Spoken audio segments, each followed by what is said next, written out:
Howdy, folks. Welcome back to the Pulse. Gotta plug in my mic if I'm going to use it. Welcome back to the Pulse. Crypto Heartbeat. What's up, my friends? It is 1 o'clock Central Texas time, and we got a guest today. Your favorite guest, Brandon from Rags to Riches, if you can believe it. But today is all about unlocking global generosity, East versus West. Not really versus, East plus West. Folks, we're going to be talking about something I think that's absolutely incredible, and that is what is happening in this world right now. The powers that be, it's amazing. People talking about aliens and demons and good versus evil and globalists, and it's amazing, right? All of these choices we have to make, but we live in a society that is scarce. We live in a scarcity society. Why? Because there are those people who have hoarded and lorded. And that's the name of the game, right? People think, hey, I just get mine. You know, I grew up in the 80s when we had yuppies. And what did yuppies do? They hostily took over things. They slicked back their hair. They were from Wall Street. We have an opportunity here. Those that are Gen X and below have an opportunity to reboot this system.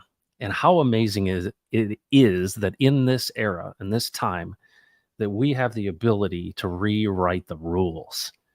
This is the first time in human history that political power and financial power are separated. The question is, what are good people like Brandon going to do about it?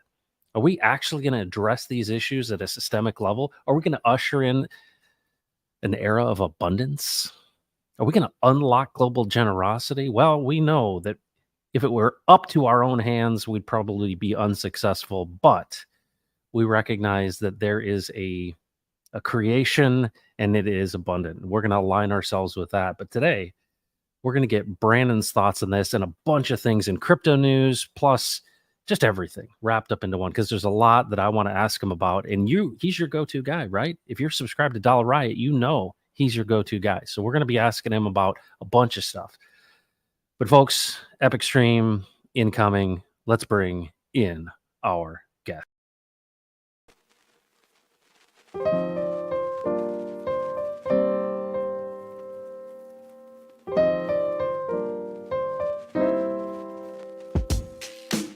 He's not only the CEO, he's the CFO, the CIO, the CMO, the CTO. He's the supreme I done told you.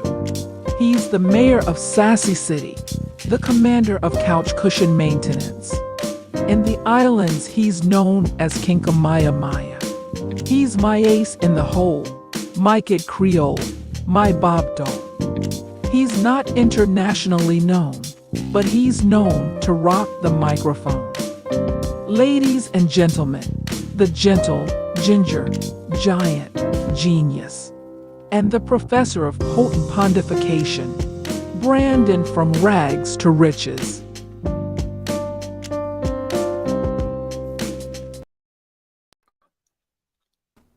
Are you still the mayor of Sassy City? I've never claimed that. I think that Sam created that, or maybe you did. You created that, so I don't. So when's the election? The next mayoral election? Do you have your speech ready? I am. That's what I am. I'm always Boom. ready. Born ready. That's right. You are the 1 to my 0. Well, folks, it's great that you're here today. I'm fired up. I don't know about Rags. You fired up? Yeah, You let's look like chat you're it always up. on fire, man. Yeah, I That am. fiery Always on red fire. beer. Yeah. Well, Mr. Rafferty is number 1 today. Well, Mr. That tells you a Rafferty lot. is still sporting the Rags to Riches NFT with That's the impressive. Texan logo and the hat. Love it. Dude, that's impressive. Academaciated. Good afternoon, Freedom. Godfather J6. Man, he's always here. Love it. Absolutely love it. And D Lee. What's up, D Lee? What's up, David? And some lovely ladies. Samantha is here. Anything nice to say to Samantha? No, never. Okay. What about Hexy Quinn? Definitely not. Okay. All right. Yeah. That's fine. I'll say nice things about you both. Thank you for being here. Pulse Chain Trainer, we got all the regular folks, man. What is going on? Hope you're having a great day. Let's go. Pulse Chain Trainer in the house, keeping us all fit. Don't you love that hat that he gave us? Oh yeah, let me put it on. yeah, you need to. I get comments about that. It's got like, what's that like? I don't know, aluminum, stainless steel, something Yeah, like that. it's pretty legit, cool. man. I love it. It's very cool. It's one of my favorite hats. So thank you, Pulse Chain Trainer. Kick the tires and light the fires. Pineapple Love is back. And then all of these weird emoji things. Yeah, sure what is that's that her about. little pink dinosaur things? I think Is that it what is. that is? Okay. Yeah, it's weird. Very nice. Yes. Please like, share, and subscribe. Digital Farmer, what's going down? That last photo looks like a proud mugshot. Yeah, it did kind of look like a zoom in your mugshot. I may have to, really emphasize the baby blues in that one next time. That face, yeah, that's the Digby face, right?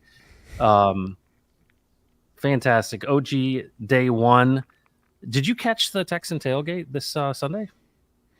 Yeah, I was there in and out. Yeah. Yeah, it was pretty impressive. They did a really good job, even though Forrest wasn't leading the ship. So it was well done. Humberto Gonzalez is here from the Dominican Republic.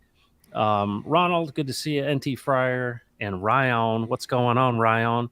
So, Brandon, you know what is really cool? We got a lot of things going on.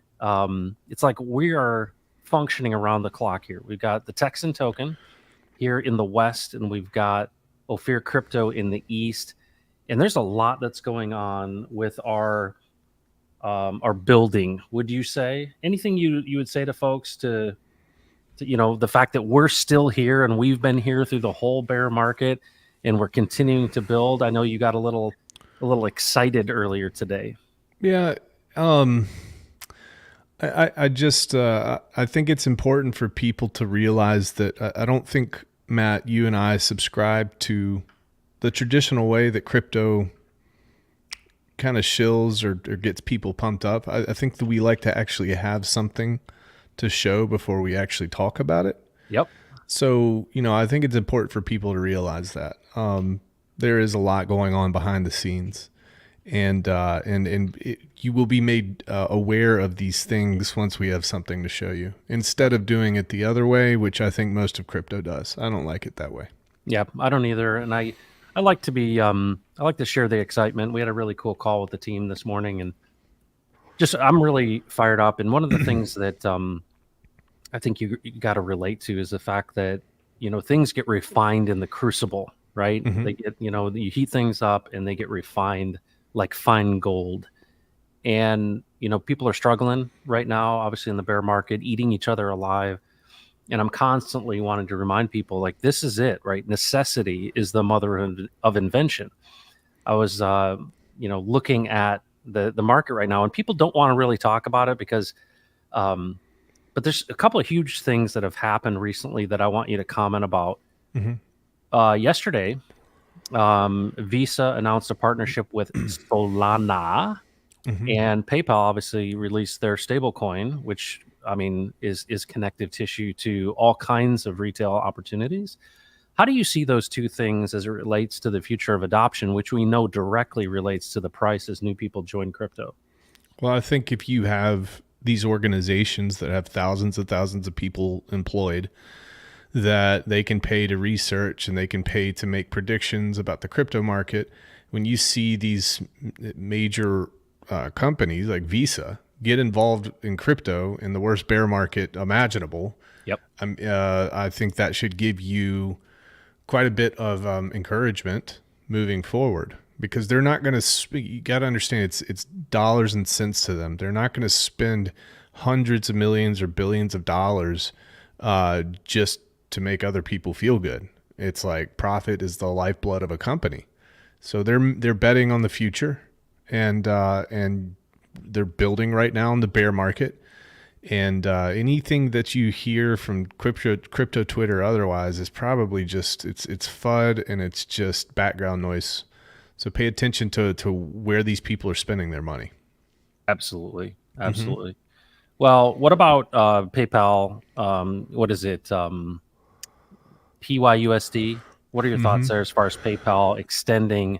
Basically, now with their application and a stablecoin, you can swap over really from any ERC20 to PayPal's stablecoin, and then you can do transactions through their app. Yeah, it's interesting. I think that this has come very clear. It's massive resolution for me here recently, but they see these stable coins as, I think, a means to control the crypto industry. And the way that they do that, they realize that at the top, the apex companies here, the people that have the liquidity, they are major buyers of treasury bills. In fact, I was looking up, I think it was MakerDAO today, or it might have been Tether yesterday. Tether owns more T-bills, I think, than 95% of the countries on Earth. Wow. Okay, just by themselves. So what does that mean? That means that the Treasury, the Federal Reserve, actually has the power to manipulate interest rates in the markets and all that. And what's tied to that are these stable coins. That's why you don't see pushback on stable coins. That's why stable coins are getting through very easily. And that's also why, Matt, they don't care how many different types of stable coins are out there. I think the government doesn't care. The more the merrier. Okay, because if they can shroud what they're doing under the veil of a stable coin, then they will do that, and they will want people to participate in that. So I think you'll see a lot of that in the future. Absolutely. Well, I want to bring something up here for us to discuss. So let me share my screen. You're familiar with this. This is the adoption curve. And so I think it's really helpful to remind everybody where we are. You know, you think about every technology that's come out and its adoption curve, it's followed this curve. And I want you to pay particular attention to the percentages. So if you look at kind of a technology, adoption curve, the innovators, the tech enthusiasts in this case, right? These are the early folks, the innovators. That's 2.5%. Brandon, what's your guess on total population adoption of crypto so far? Like on Earth? Yeah. Probably 1% to 1 to 3%, probably. Yeah. I've heard as high as 5.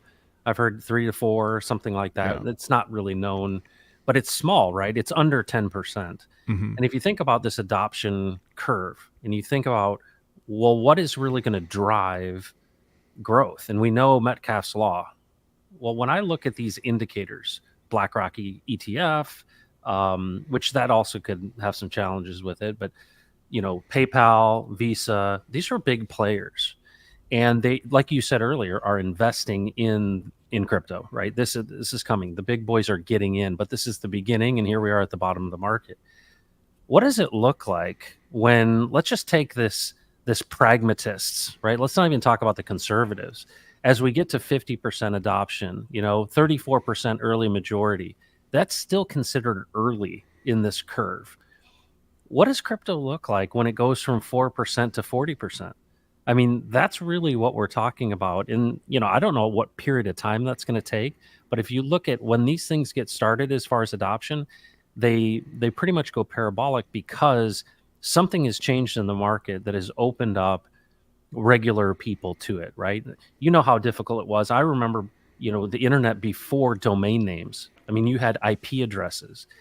This is a whole different thing. Right now, we are kind of in that pre-domain name era of crypto, and it's becoming more easier and easier to understand. But in my opinion, what PayPal's doing, providing connective tissue, you may not be in favor of centralized exchanges or these stable coins like PYUSD. I look at it as an indicator of future adoption.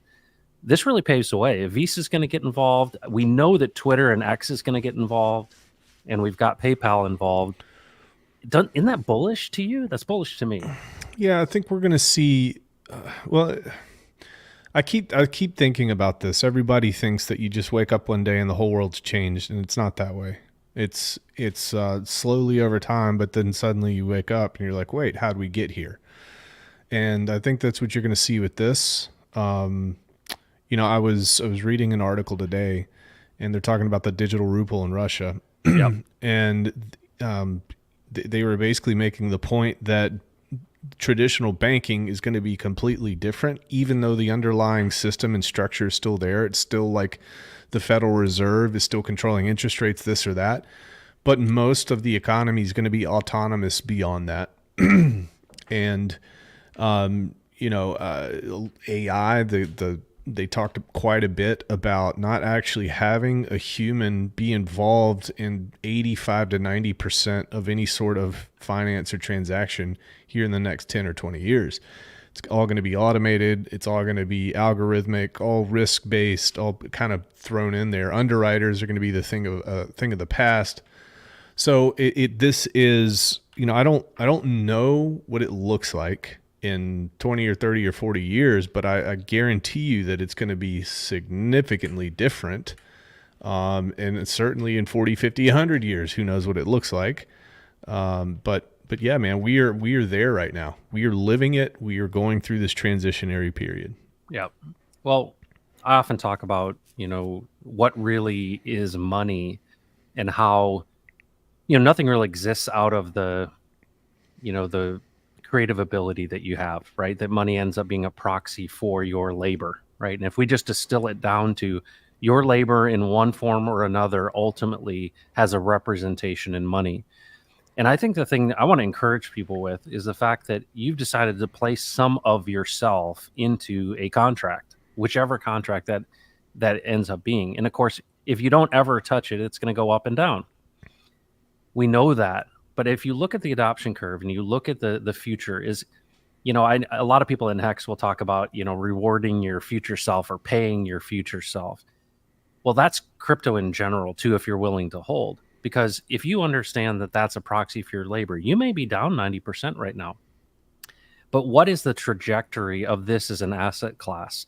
And if you think about the adoption and the indicators of what's going on, you do have to pick the right horse, right? You have to be in the things that you believe in.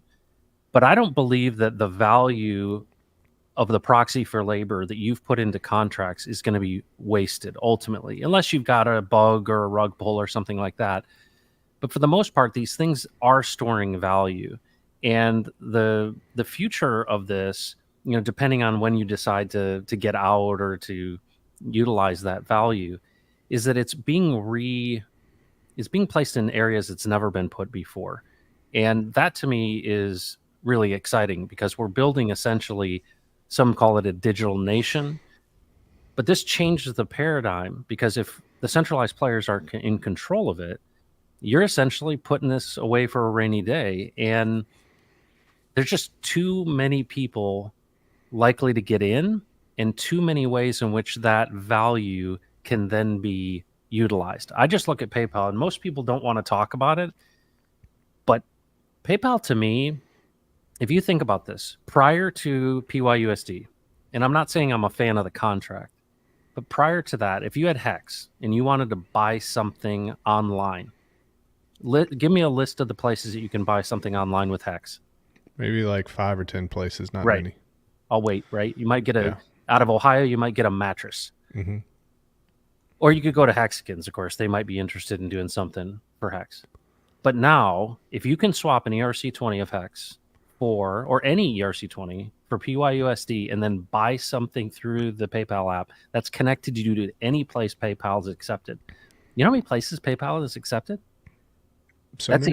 That's a direct connection. So to me, most people don't understand that. We're definitely, as far as the news, early in that, but that is a huge thing for any ERC20 token, because I think a lot of people are like, well, when will this actually have real value? Well, it has real value in the world when essentially you can go from what you currently have to a physical product shipped to your door. You can't use Hex at Amazon right now. But you technically can use Hex with PayPal. That's what happened. And most people are not talking about it. I wouldn't sit in PYUSD, but you realize that is a big development. Yeah, and that's kind of the hybrid model here. I think that I've been seeing. All right, so there's this other article that I was looking at. There's a place called Soma.finance, and it's the first. It's going to be the first digital asset that's security and tradable not only in the U.S. but globally, and approved by the SEC, crowdfunded the proper way. So the interesting thing about this is I'm digging into it and understanding what this is. And the Soma token, it has something to do with they have a decentralized exchange. And what you're seeing and what I've seen is people are moving away from the centralized entity in terms of custodial, taking custody of other people's crypto. And what they've done is they now allow you to have these decentralized exchanges with all the features of the centralized exchanges. However, you keep custody and there's no risk of you being rugged, or the risk is much, much, much lower. So I think that what you're going to see, especially with PayPal, eventually PayPal will go completely decentralized. Right now with PayPal, you have to have a wallet, and that wallet is a centralized wallet. Yeah, there you go. Soma.finance. So this is a non-custodial decentralized exchange, but it has all the reporting and features and basically what's crazy too is they've got these you've got the ability to tokenize stocks and bonds, shares of Tesla and others, and you can actually trade those digitally with this decentralized exchange as well. So it's moving at breakneck speed, breakneck pace, and it's interesting to see who the SEC and the government is picking to win and lose here. Yeah, because Soma.finance came out of nowhere, and guess what? They're going to be launching in October. You haven't heard about that. I haven't heard about that. If you go to the bottom, you see all their partners, and it's just crazy amounts of partners. But the new world's being built right in front of our eyes right now. Yeah, absolutely. Yeah. No question. Let's say hello to some friends, and then we'll pick up on a new topic. Mobius, what's going on? Kadium, hello. Good to see you. Vibra Finance CEO, always producing fantastic content. Drix is here. What's up, Drix? Ease and Chill. Hey guys, DCA, and as we speak, text and no fear included. Thanks, man. That's fantastic. Terrence here. Paul, what's going on? Liberty or Death? Tin Top. Yeah, the point Tin Top's making about PayPal. Well, and the question is, what do you see as a choke point? I mean, I think the future KYC ultimately, if you're going to get, if you have a PayPal account with your bank, you're already KYC'd. And so I think that the connective tissue is that if you even have a PayPal account, now, if you don't want to be on the grid, don't sign up for a PayPal account. But I think that this is something, it's a leading indicator, right? What's going to drive more adoption is when people find it useful. And it's hard right now to show somebody, I don't, walk in with a MetaMask wallet and scan a QR code to buy something at the store. They don't accept it. But this is the first place is going to be online. At some point in time, there's going to be some way in which Amazon accepts crypto. I think with Twitter and X, they're going to have something that, connects all of this together. And the beauty of the ERC20 is, you may not be a fan of this or that token, but if it's swappable on Ethereum, you're going to be able to get it to value that's useful. And that to me, it's exciting. It is definitely exciting from an adoption standpoint that we're in something that is early adoption. And if you think about that adoption curve, we're only at 4%, maybe 5%. I mean, we're not even into the beginning. So what do you think, Brandon? What do you think it's going to take? Is it going to be a new tech? Is it going to be incremental? Is it going to be connection to, what's the next big thing as it relates to adoption? I think that the next big thing is going. Hey, let me interrupt Yeah, you. I got to do something real quick. You take over. Yeah. So I think the next big thing, folks, in terms of pushing adoption is going to be interoperability between chains. That's going to be the next thing that you see, I believe. So what does that actually mean for what we have going on? Well, for example, you have Texan on Ethereum, and then you have Texan on Pulse Chain, and there's a lot of those RH assets that are on Ethereum as well. What if we find an efficient way? What if we find a smart way to be able to connect the liquidity pools on both sides in an easier manner? And now, obviously, we have a bridge right now, but what if we can do that between Pulse Chain and Ethereum? And then what if the tech comes out to make it extremely easy and fast for arbitrage opportunities between Ethereum and Pulse Chain and Solana and then Base and Polygon and all these other layer ones? I think, Matt, that's going to be the next big thing. And then obviously connecting traditional finance to decentralized finance by means of kind of what some of these exchanges are doing, which they're creating these synthetic stocks.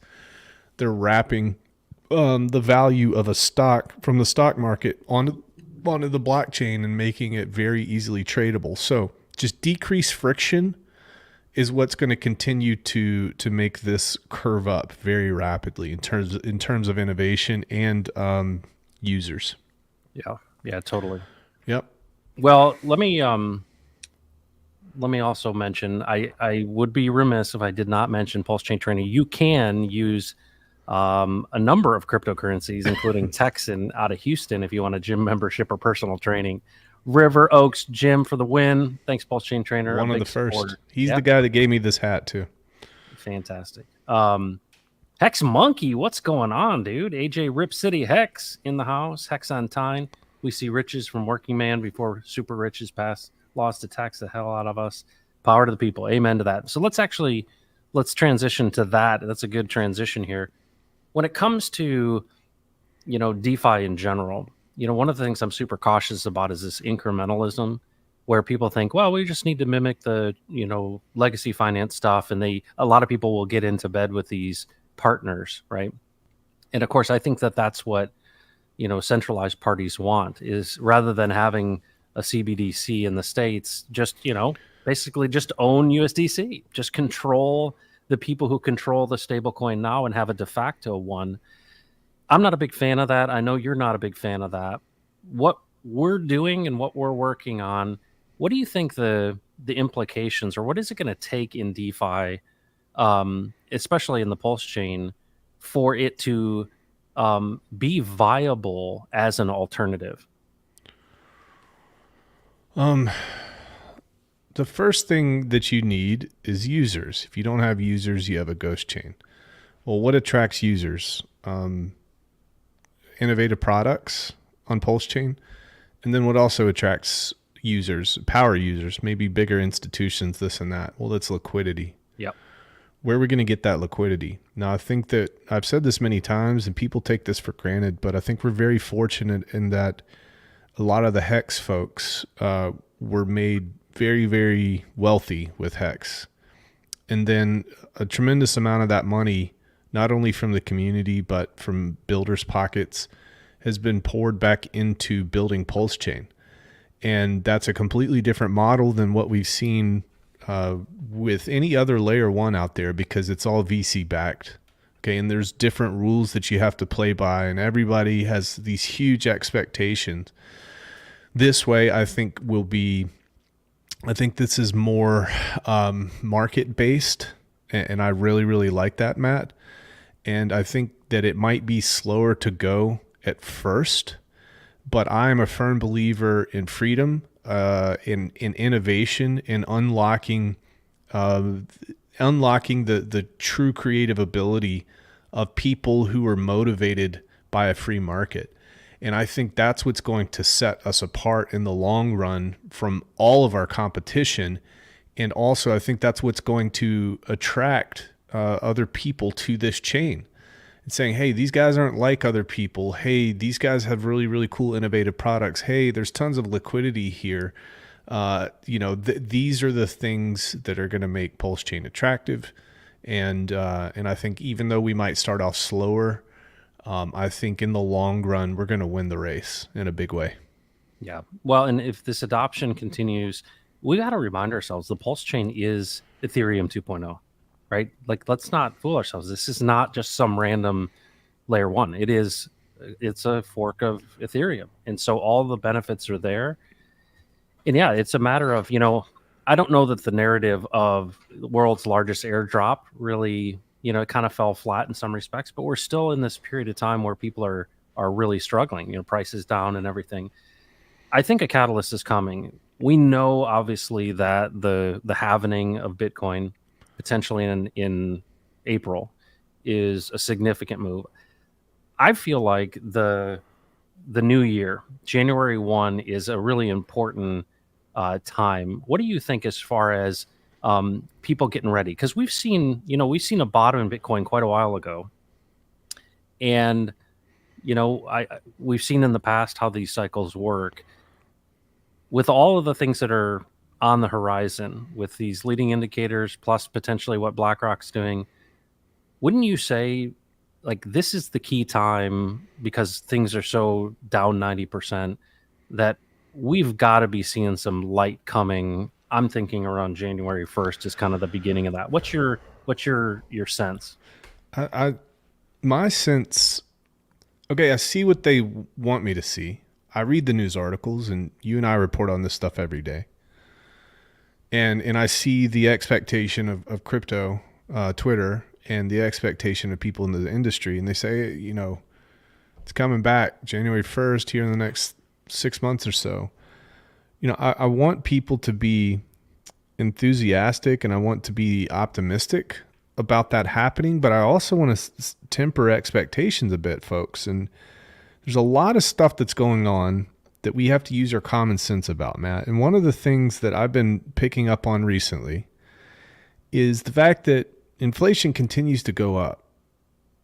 Okay, so that's a big issue. Inflation in the oil industry. There's a lot of economic indicators that are showing that a recession is on the way in a big way. And the amount of damage that the Fed has done to the economy so far, if you take a step back and just kind of think about this critically and logically, like, how come the economy isn't worse off right now? And that's kind of a scary thought to harbor in your head here. Yeah. Like, they have increased interest rates 525 to 550 basis points. And the economy is still strong, and jobs haven't slowed down yet. And in core CPI and things like this are creeping up. That's not a good thing, man. It's expected, especially this far along, when you have inflation for such a long period of time. You run out of tools to be able to control it without just pulling the rug completely. The soft landing narrative is interesting. So I would tell people, I would say, guys, what I've said from the start is have time frames in 2 to 4 year chunks. It's extremely important. In fact, it might even be longer. Just kind of don't put yourself in a bad situation financially. Don't overextend yourself or overcommit yourself here, and just live your life. Do all the things that you were doing before. Work hard, and come back to this. Whenever it comes back, it comes back. I think it's going to come back eventually because these huge companies, these nation states, they want to turn a profit. So they'll make sure that they can tweak the economy in such a way that extracts maximum value from the lower and middle class and does what they've done the entire time. I certainly think that late 2024 into 2025 is feeling good pretty good for me in terms of some sort of bull sentiment. Okay. Well, did you catch the interview by Rand from Crypto Banner with Raoul Pal? I did not. Okay. So for those of you, we won't watch it right now, but I just want to show you the video. I recommend this to everyone. So Raoul Pal, he's one of the guys that inspired me originally around this idea of tokenizing communities. But there's it's why Raoul Pal is bullish on the brutal Bitcoin dump. Okay, and so I'd encourage you to watch this interview. It's in the middle section of this video. What Raoul Pal is saying, and I think is an interesting perspective, is that all of this spending that was done during COVID era, that chicken is going to come back to roost, right? There's a lot of debt there, and with interest rates as high as they are, he believes that it's already been priced in, and that in order for you don't want to revalue your debt at these high interest rates, and so he thinks that what we're going to be looking at is it's just not tenable when it comes to these ratios of GDP to debt, right? Sovereign debt. And so that they're just going to have to turn the money printer back on. They're going to have to lower rates because all of this, this debt cycle that we went through with COVID is going to be coming up due. And there's only one way out of it, and that's printing your way out of it. That's the only tool that they've got. And I think it's a really interesting perspective, considering, because I agree with you. And I hear kind of the doom and gloom, and, I watch things that people are like, well, don't get ready for any sort of decent bull market. It'll be over before you know it. Certainly things have been, propped up, but all of this stuff has got to work itself out. And, either you're right and it potentially all collapses. We have another crisis, maybe another housing crisis, but I agree. There are going to be some bubbles that burst. The things that I think, is this an opportunity for us to see a decoupling in the sense that, commodity prices go super high, ultimately the dollar gets devalued just in order to cover these things, and people retreat into, more safe havens like crypto? And does crypto become a place where we see, more institutional money? If in fact the things that you said, good technology plus, increased liquidity, could that be something that would attract people to trustless yield? There are a lot of factors out there, but it would be hard for me to believe that the Bitcoin halving isn't going to kick something off in the positive direction with all these other indicators. And, you've even said it months and months and months ago. At some point in time, they've got to lower rates. And Raoul Pal believes that we're going to see interest rates at 2% pretty quickly, that they've done this intentionally. They want to overshoot it so that they can turn it back on. That would be a good thing for crypto if we had interest rates reducing and the money printer turned back on. Yeah, it's a good thing, and I don't think I'm disagreeing with him. I think that one thing that I've said in the past, and this is looking more and more like reality to me, is that the Federal Reserve target of 2% inflation is now going to change. They're going to mark that up. They're going to mark it up to 3 to 4%. I think that we see that within the next 5 years. That's going to be the new normal. They're going to try to sell it to us in that way. And it's because of what you said. There are actually two ways out of this. Well, there's actually three ways out of this. The easiest way is the path that they're going to take, which is to print money. The other way is to find some way to foster more production. Because if you foster production, if there's more production, there's more goods and services, then you can decrease inflation that way because you have grow out of it.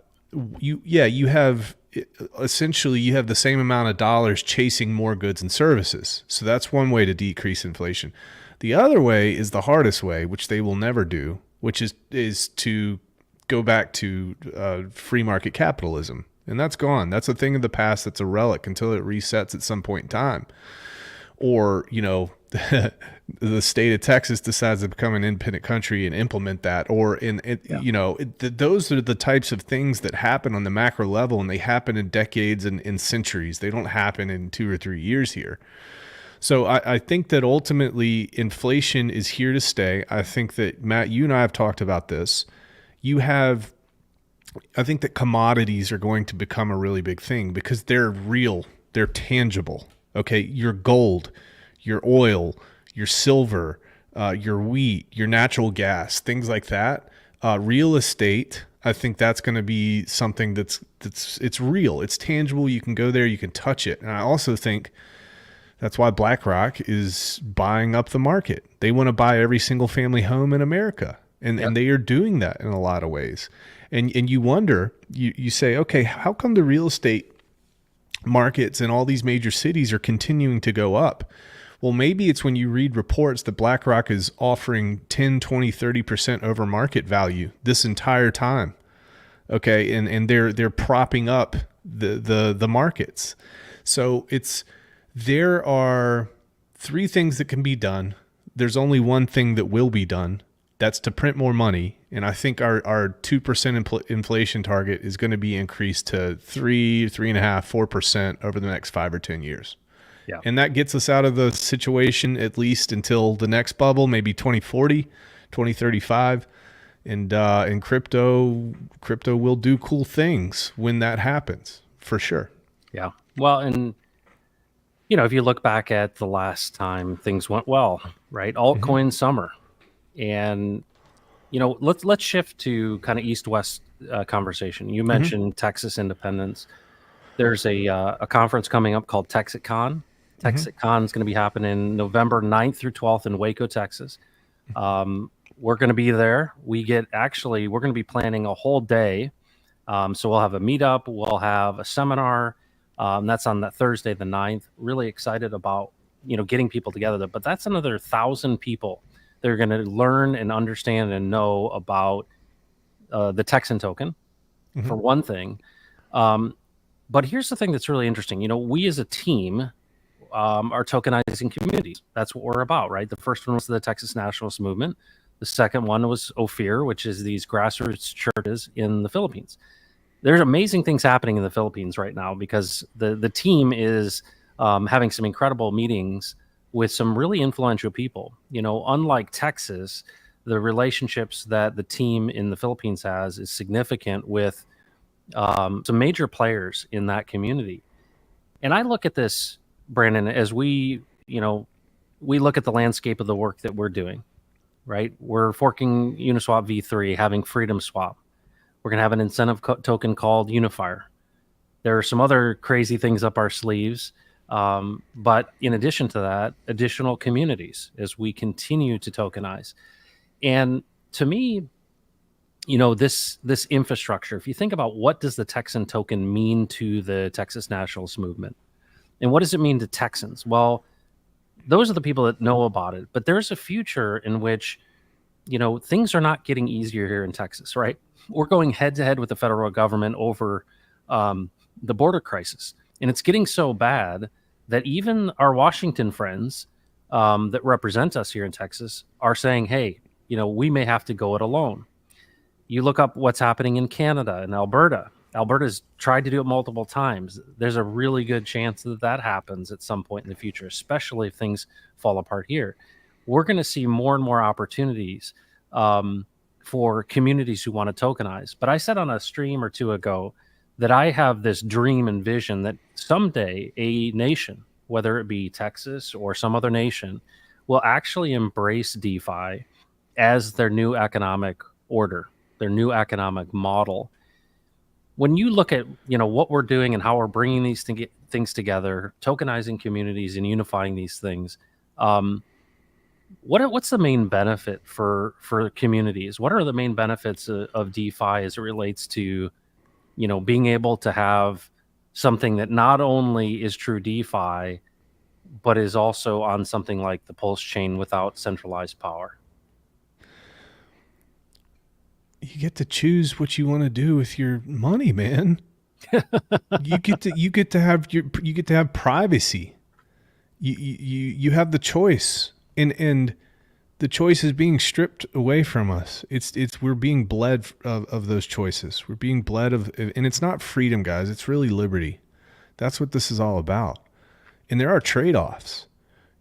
Can life be a little bit harder when you have what you want, when you have liberty? Yeah, but what's the alternative? You're going to sacrifice liberty to make things easier, but it's very difficult ever to get it back. So I think that we're in an age right now where we've been conditioned to say, okay, the government's a good thing. Let's just sacrifice a little bit of this. Let's make sure that, but now we're starting to wake up as a society, and globally, we're starting to wake up too, to the realities of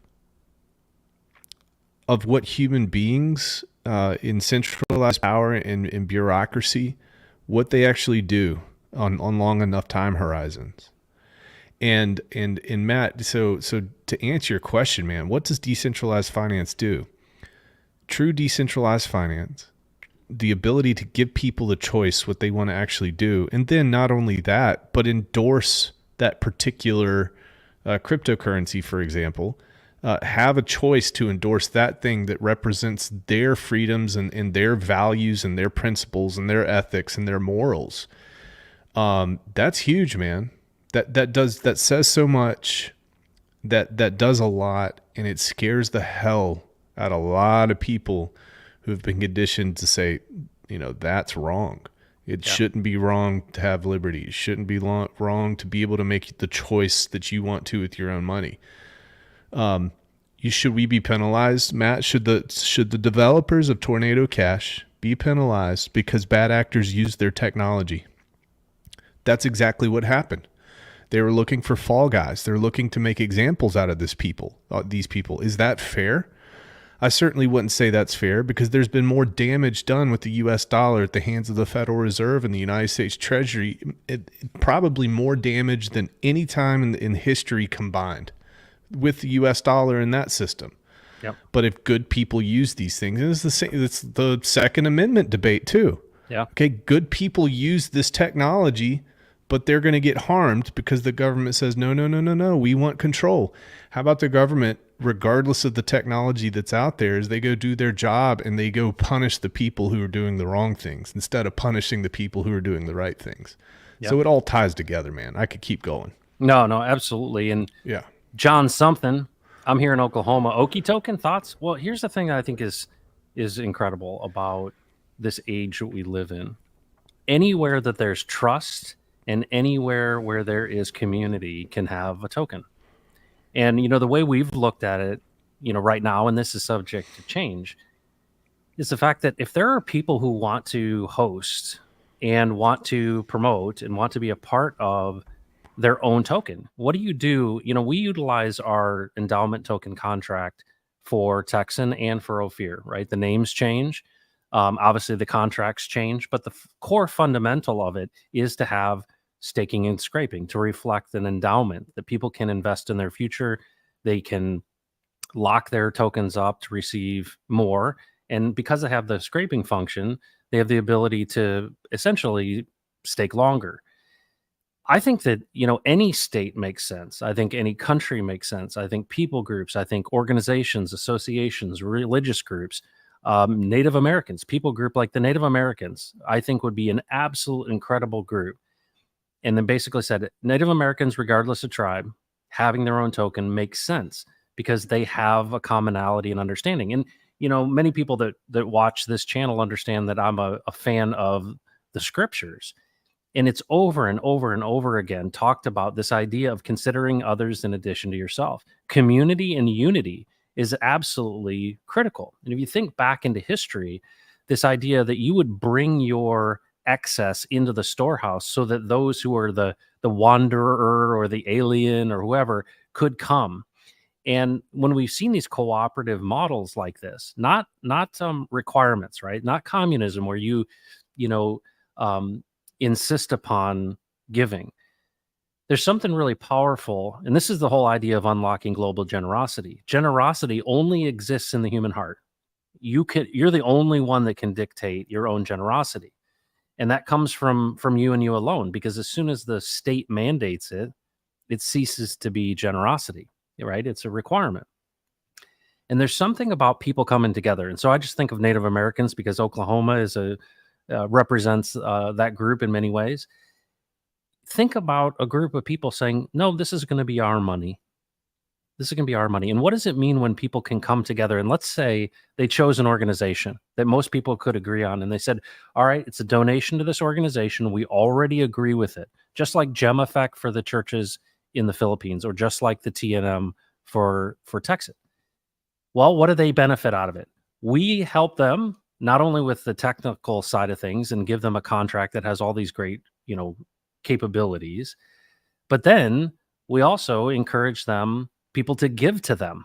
Well, what do they get out of it? They get resources and they get their own token. And what does that do? Well, they can either own it or not. They can either promote it or not. And to me, that puts people on an even footing. You could do this with 193 countries. The key to this whole thing is finding places where people have trust and have community. And that's really the future of this, because the only reason that we've got kind of national border currency, and of course, there's a lot of comments about that, but it's because we have a shared experience. You've been born into this system. Well, just think about this. Let's say you were at the beginning of America or the beginning of the Republic of Texas, and you said, what are we going to do about our money? That's what we can do right now in our communities of trust. And that, to me, for those who have ears to hear it, it's a gigantic idea, because it's just like the Old West, right? A mining town popped up because there was gold in the ground, and it was a remote area, and that value attracted people. They started living together and started learning who each other was. And what ended up happening when there wasn't currency? They used something else, a trader's token. They may have used gold or silver. People have to do transactions wherever you are, and they will figure it out, right? Even if it's bartering, they'll say, hey, I've got this, you got that. And it's reflective of our different gifts and skills and abilities. And that's the thing that I think is so great, is that we've got to realign ourselves with real world stuff. And you mentioned this about, real world assets, commodities, real estate, or whatever it may be. I think that this new long-term future of DeFi is going to be tied liquidity wise to real world assets, and where it really shines on the Pulse chain or wherever DeFi is, properly supported and properly decentralized. It's going to require a tremendous amount of real world asset backed liquidity into the market to give people confidence to come in a big way. Is that going to happen in the next cycle? Probably not. But that's really the future. If we really want to set this thing up to be an alternative to the globalist centralized players, we're going to have to bring a significant amount of real world asset backed value in liquidity to the market.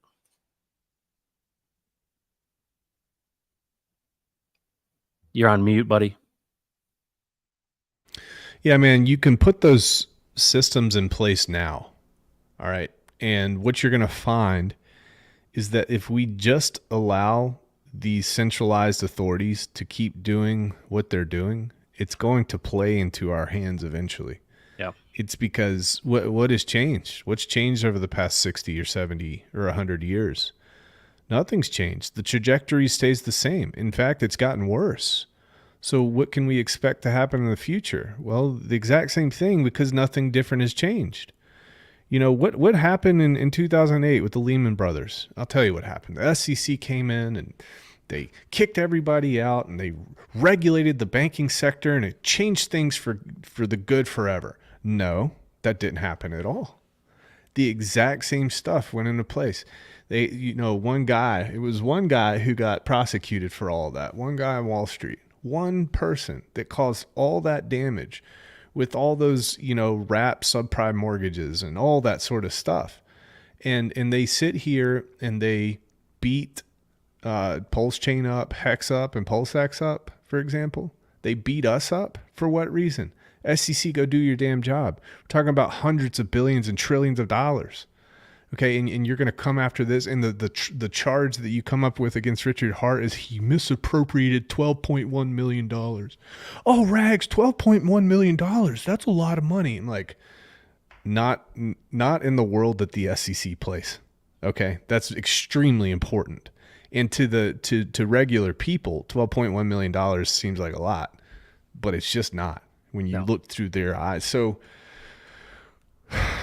set the systems in place right now. Watch what happens. People are going to start waking up when they feel the pain from the decisions that these centralized authorities are making about their money and their lives. And then people are going to look for what? An alternative. Yep. And then you're going to be there with the alternative. And I think that's what we need to do. Yeah. And so I would say to anybody who has, significant membership of trust, right? That could be a membership organization, that could be a state, that could be a country, could be a people group, that could be a religious organization that has a community, right? Just look at the data. If organically 150,000 people could become as rabid as the Hexicans are, this can be done anywhere, right? That's just not a lot of people. And you think about the amount of value, but it's no different than it was back in the day that out of necessity, you had to have something to trade because chickens and goats were too heavy. The same thing is true today. But I want to appeal to everyone who's watching. What an opportunity we have to actually draw common ground with others and hold a line. That's the beauty of this thing. We actually cripple the back of the centralized players when we actually are united. And that's why, this whole Oliver Anthony song, Rich Men North of Richmond, why it's had such an impact on people is because it struck a nerve, a chord with people going, yes, that is a really good way of putting into a song how I feel. And I see the people that are amazed by that song. It's not who you'd expect. It's not bluegrass lovers. Right. This is people from all walks of life, and they're saying, hang on, something is wrong. And the culture is telling us that. Here's the coolest thing. Rags, when you and I are sitting having a sweet tea on the porch in rocking chairs and all of your red hairs turn gray. Never happened. That'll never happen. It might happen. Hopefully, we're chatting about how the fact that we played a role in helping remind people and encouraging them to adopt an alternative that is in favor of them. And what does that mean? Well, the very fundamentals of DeFi. And of course, all of these acronyms for people who are not in crypto, it's hard when you throw these terms around. What does a decentralized finance mean? The main purpose of all of this is the fact that there's not a Federal Reserve bank who can change a database record and print $5 trillion more dollars. Right. If you were back on the gold standard before 1971, 72, you literally had to have the gold to back the money. That's a great check and balance against things. And of course, this cycle will end. Fiat currency will end. We have to get back to something that is backed by real value. And, people right now in the crypto world are talking about utility. This is way bigger than utility. It needs to trace back to real value. But you know what? The world is actually abundant. I mean, take a look around. I mean, we got deer that come up to our back porch all the time. I'm like, you know what? We feed them, but there's all in this natural system, whether you're planting food in the ground, the seeds are abundant. You put one kernel of corn, it turns into 1,800 kernels of corn. That's one season with a yield. The same thing is true here, is that we need to empower people who are the little guy, right? The individual people who have an internet connection and a MetaMask wallet and a couple bucks, no matter where they are, to be able to be on an even footing with a trader on Wall Street. You may have less money, but giving people the opportunity at the beginning, that's what's at stake. And it's tremendously exciting. The problem is, I think that centralized players and the globalists are banking on the fact that we're so deeply, broken, and, it doesn't take a whole lot to distract us. And there's no way we're going to be unified. We're going to play one group against the other and keep people at each other's throats so that they're not paying attention to what we're doing. And here's the thing, we've got to come together. That's why that song, Rich Men North of Richmond, is so big. It's like, no, we are not using your money in the future. We're using ours. And I know that's a threat to you, but that's really the promise of Bitcoin, peer-to-peer digital cash. That's really the ultimate play in this, where you can get everything that you need through whatever means crypto can convert to. And to me, what we talked about earlier is an indicator that we're on the right track. Don't Don't nuke yourself, as you'd say, Brandon. And don't make the mistake of thinking that all crypto is created equal. It's not. 99% of crypto out there are just methods and means to extract value from you. There's not much that's real out there. That's extremely important. I think you're amongst really good company on Pulse Chain. Yep. I can't say the same for any other place out there that I've seen. Potentially maybe some of the layer one privacy protocols. But when you interact with people on Twitter, you interact with people online, you got to understand that what you know right now, just from this conversation, Matt, that we've had over the past hour is more than 99% of people know about cryptocurrency or what's actually at stake. And what these people do, what these big companies do in terms of crypto and what these smaller players do, and they create contracts in this, they prey on people's greed and they prey on people's want and need to want to become wealthy. Okay. And they use that and they dangle that. Nobody actually knows the true statistics with regards to that. I think that the only chance that we have is to actually throw the idea out of our heads, or don't prioritize it, that you can make money, and instead we build community.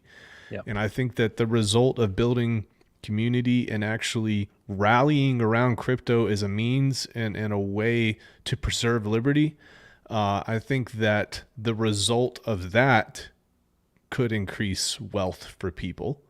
But I'm not the type of person that's going to sit here and lie to folks and say it's easy. I see cryptocurrency as a means to be able to help people maintain their liberty, and maybe in the process, some really good things financially will happen. Yep. No, that's perfect. Well, that's the Pulse Chain, folks. I mean, there's no other layer one out there that people are building on. We have so many people that are, I mean, we have the strongest and most outspoken community out there. Are there some idiots in our community? Yes, there are. And there's some people that are undisciplined. But I'll take this over any other alternative that is aligned with centralized parties. Because you know what? If you really look back at Richard Hart's, 8-hour live streams and everything, he's been since the beginning representing and wanting to protect the true tenets of not only DeFi, but why Bitcoin was invented. And this is, it's a revolution, folks. And the nice thing about it is every single day you see things in the woke culture, you see things politically, it's only leading to a collapse that has to have an alternative, because everything that collapses, everything that burns to the ground ends up sprouting up anew. And so what is this new economic order? Wouldn't it be incredible, that we see ourselves in crypto like the founders of America, where we could have been kings, but we decided, nope, we're not. We're going to say, no, each person is basically equal under, under God, that your inalienable rights, those are things that can't be taken from you. And that's why you are sovereign over political, over money, over all of these things. And these are tools that we're going to utilize to, to promote abundance or generosity or whatever it may be, because that's the outcropping of people that have, resources. And so, I'm excited about the future, partly because I know what we're working on. And like Brandon said earlier, we don't just talk about it. We're talking, I guess, in general about it, but we're not going to talk about details until we have real stuff to share with you. But we're not the only ones building, right, Brandon? There are some other really, really smart people that are building on the Pulse Chain that we haven't seen the fruits of their labor yet. Dude, it's intimidating how smart these people are, man. I mean, yeah, it's intimidating. And I'm like, I wish I could be that guy, but I'm like, all right, you got to be real with yourself, Rags. You barely graduated high school here, man. Just chill out. Yeah, you can't be Alex. No. He's way smarter than you are. Yeah. Well, Brandon, I appreciate you taking the time to jump on this stream, folks. It's I just don't want people to be, fudded out of their bags, nuke themselves here at the bottom. I mean, this is the ultimate time, and I think about, this is what the dreams are made out of, if you will. And so we've waited for so long for the Pulse Chain, and now people are so disappointed. Our time is coming, and all of these things are leading indicators, and they run in cycles. They throughout time, these things have run in cycles, and we're at the end of an era. And so this new thing, we have to have and preserve it for the future. And I think that you're going to be rewarded for seeing that in advance. And so got to pick a horse to ride, and this is the horse we picked to ride. Brandon, thanks for your time. Any last comments? No, none. We've laid it out all on the field here, Matt. That's awesome. All right, folks, take care of yourself. Thanks for being a part of the Pulse today. We will catch you tomorrow, and then, of course, on Friday with Steve Staggs. Do not mess with Texas. Thank you very much. See you the next time.